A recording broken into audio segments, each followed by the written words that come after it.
What actually happens after 8 hours without air conditioning in a small apartment? Imagine your AC shuts off at noon on the hottest day of the year. The sun is hitting the windows, the hallway is getting warmer, and every appliance inside your home is adding a little more heat. At first, it feels annoying. A few hours later, it can become something completely different. Because when the power goes out in a small apartment, heat doesn't always escape easily. Concrete, glass, furniture, walls, electronics, and direct sunlight can turn your home into a heat trap.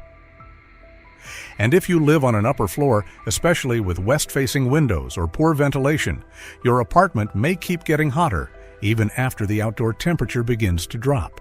So more importantly, what can you do before your apartment becomes miserable or potentially unsafe? In this video, I'm going to walk you through the first 8 hours step by step, show you which mistakes make the problem worse, and explain how to create one cooler survival zone even when you have very little space. And here's the important part: you do not need to turn your apartment into a bunker. You need a simple plan that works before the temperature starts controlling your decisions.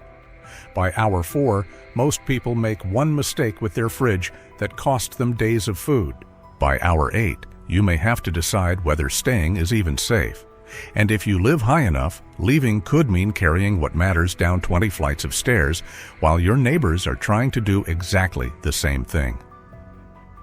Welcome back.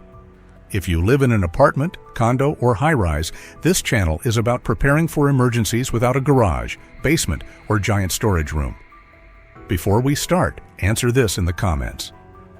If your AC stopped right now, how many hours do you think your apartment would stay comfortable? And if practical apartment preparedness is useful to you, hit like and subscribe, because most emergency advice was never designed for people living 10 floors above the street. Let's start with hour 0. The moment your AC stops, your apartment does not instantly become dangerous.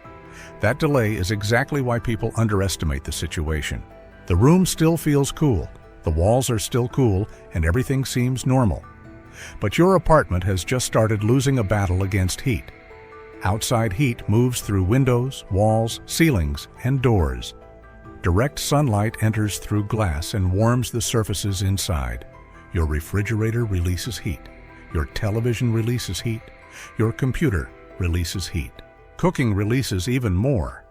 In a small apartment, all of that heat is concentrated in a relatively small volume of air. Your first rule is simple. Stop adding unnecessary heat. Turn off lights you do not need. Shut down gaming computers, televisions, large monitors, and other electronics. Avoid using the oven or stove if you have another safe food option. Every watt of electricity used indoors eventually becomes heat somewhere. This sounds minor when the AC is working.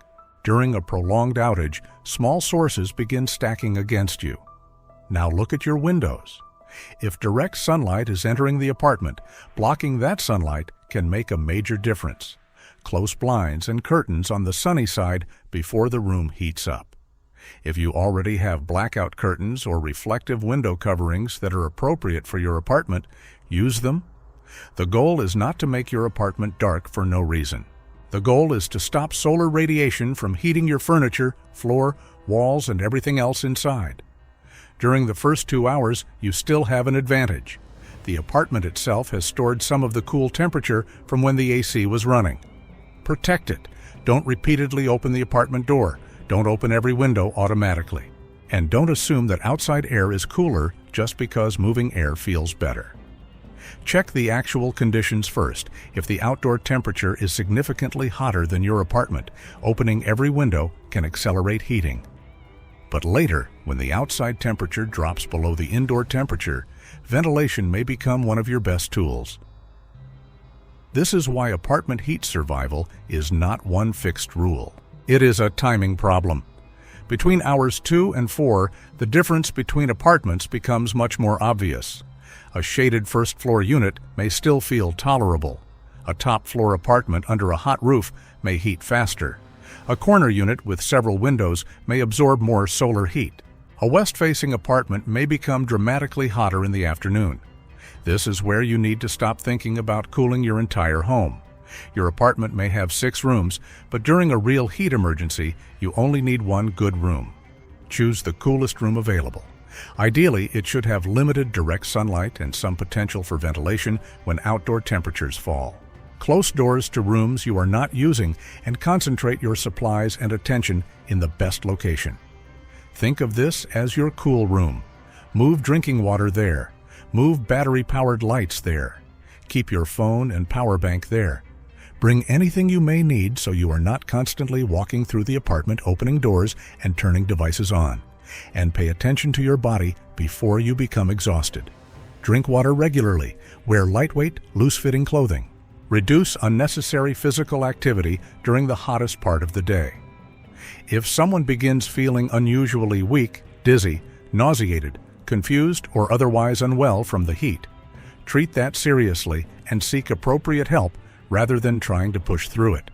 Preparation is not proving how much discomfort you can tolerate. Preparation is recognizing a problem early enough that you still have options. Now we reach hours 4 through 6. This is where many small apartments start feeling different. Walls and furniture that were cool earlier have absorbed heat. The kitchen feels warmer. Bedrooms may feel stagnant. If direct sunlight has been entering all afternoon, the apartment can continue warming even if you've been careful. And this is when one of the most common blackout mistakes appears. People start opening the refrigerator constantly.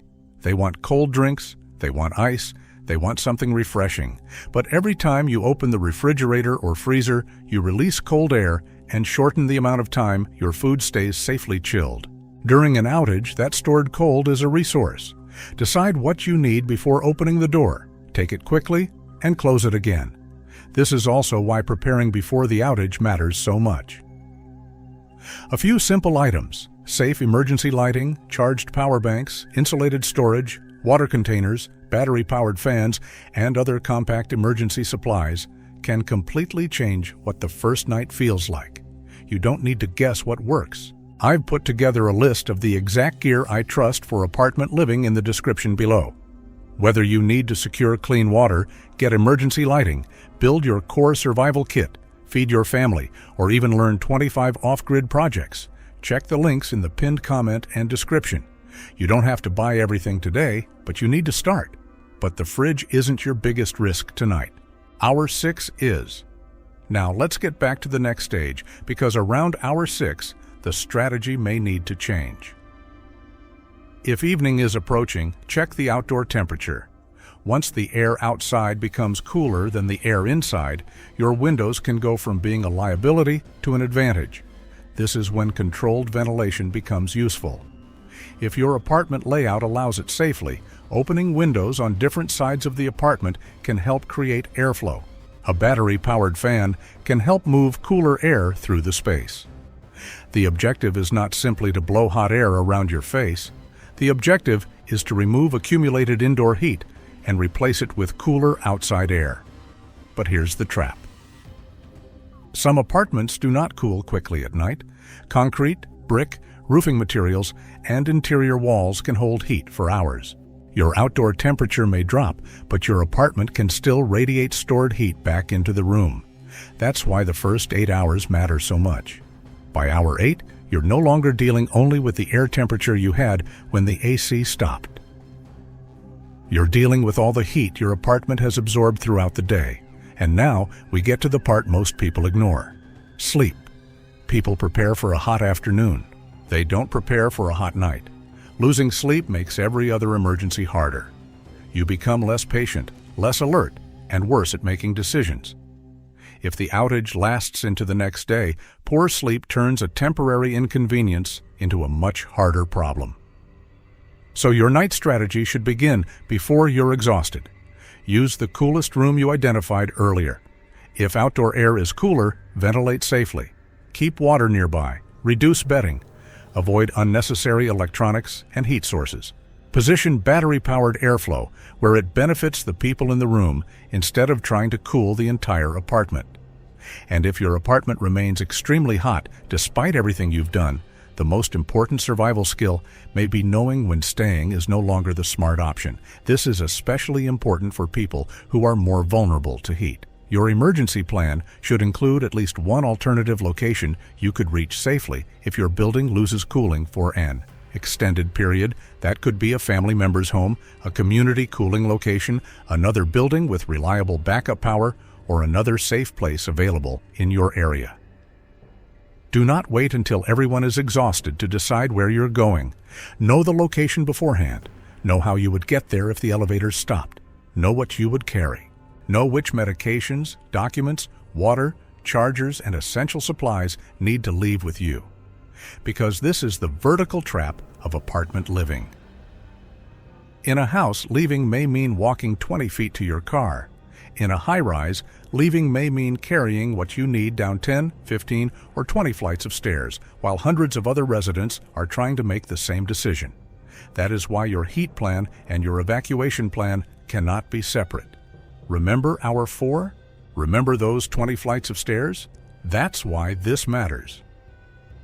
And here's the final rule, the one I want you to remember after everything else in this video. Don't prepare for 8 hours. Prepare for the second day. 8 hours without AC shows you where your weak points are. 24 hours exposes them. 48 hours can turn small inconveniences into serious problems. If your entire plan is built around the assumption that power will return before bedtime, you don't actually have an emergency plan. You have a hope. Start with one cooler room. Start with stored water. Start with safe emergency lighting. Start with charged backup power. Start with a way to receive information during an outage. Start with a plan for leaving the building if staying becomes unsafe. You do not need unlimited storage. You do not need thousands of dollars, and you do not need to prepare for every disaster on Earth. You need to identify the emergencies most likely to affect your apartment and remove one point of failure at a time. Because when the AC is working, heat preparedness feels optional. When the apartment is getting hotter every hour and the power company cannot tell you when electricity will return, it suddenly becomes very real. Your building manager cannot control the grid. Your neighbors may not have supplies. Emergency services may be dealing with thousands of people at the same time. Your first layer of protection is the preparation you already have inside your apartment. So look around your home tonight and ask yourself one question. If this room started heating up tomorrow and the AC stayed off all day, what would I wish I had prepared yesterday? Then start there. And if you want to build that preparation one practical piece at a time, check the pinned comment and the links in the description. The battery-powered fan and the window covering options I mentioned earlier are good examples of small apartment gear that can actually matter when the temperature starts climbing, along with the other survival solutions I've organized there. Prepare before the room gets hot, because once the temperature starts climbing, every hour you prepared in advance becomes an hour you don't have to panic.